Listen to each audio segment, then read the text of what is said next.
Do your shoulders hurt? Does your back ache when you sit at your desk? In an office environment, poor sitting habits and repetitive daily movements can compromise your health, and that can cause chronic pain and tension. So how can you improve your workspace ergonomics? Allison Benner from Highlands Wellness Center is here with some suggestions. We know you do a lot of things, Allison, but this affects a lot of people to where they don't know that's what's causing the pain they have, right? Correct. Okay, so we're going to take a look at some video because we sent one of our photographers around the station here where we have a lot of employees who sit all day. And I want you to look at a few of these. And if you can see the video here, tell us what's good and what's bad about what you are looking at. Okay. So to begin with, what do you see here in this chair and how he's sitting? The biggest issue with that chair is the angle.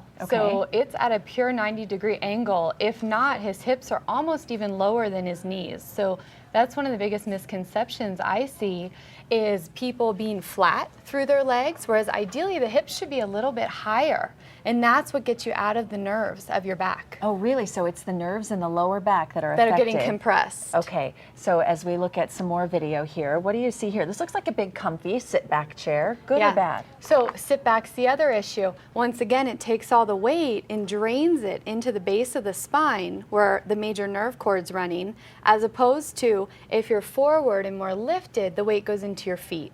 So having a big cushy leather chair like that is not necessarily a good thing. Not necessarily. Okay, so if we can come back out to camera here, we are actually sitting in bar stools, which might not be the best thing. Give us a good example or show us how you should be sitting in an office chair. I brought a few simple little props to show you guys. Okay, so these are good for anyone or someone with back pain? These are good for anyone. Okay. And this is ideally a preventer of back pain. So definitely if you have the back pain, but to avoid problems in the future. Absolutely. Okay, Yeah. what or is this if you're you just putting feel here on this uncomfortable. So this is a little lumbar support, and one of the biggest principles I would say is bring the chair to you.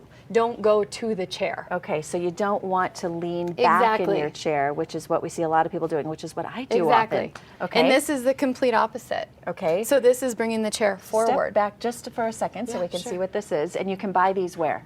At Bed Bath & Beyond. Easy, how much are they? $10. Okay, how about this? This is a seat cushion. So this is what I was talking about with that one gentleman. This will bring your hips up and your knees down so that the weight will go into your feet as opposed to pulling into your low back. Okay. And there's also a hole here to create negative pressure on the nerves. What is the #1 problem that people have with sitting incorrectly? Is it up and down the spine? It can be anywhere from shoulders to lower back, or what do you see most often? I think it's a C shape in the spine as opposed to a lifted shape in the spine. If we can go to the camera, show me again what you just did. A C shape is people leaning like this. Yep. Okay. Versus a lifted shape. I get a pain often in between my shoulder blades. Yeah. And I can't get it stretched out. And is that something from the way maybe that I sit as well? It's probably having no support behind you. So ideally, we don't want to slouch, but we want to be completely relaxed. So if you use something like this and bring the chair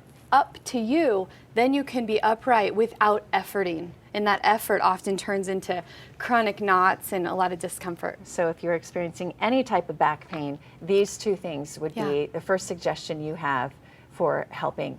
Yes? Yeah. And the cheapest suggestion, because a really good chair is like $1,000. One more thing. This Arm is $20. support important as well?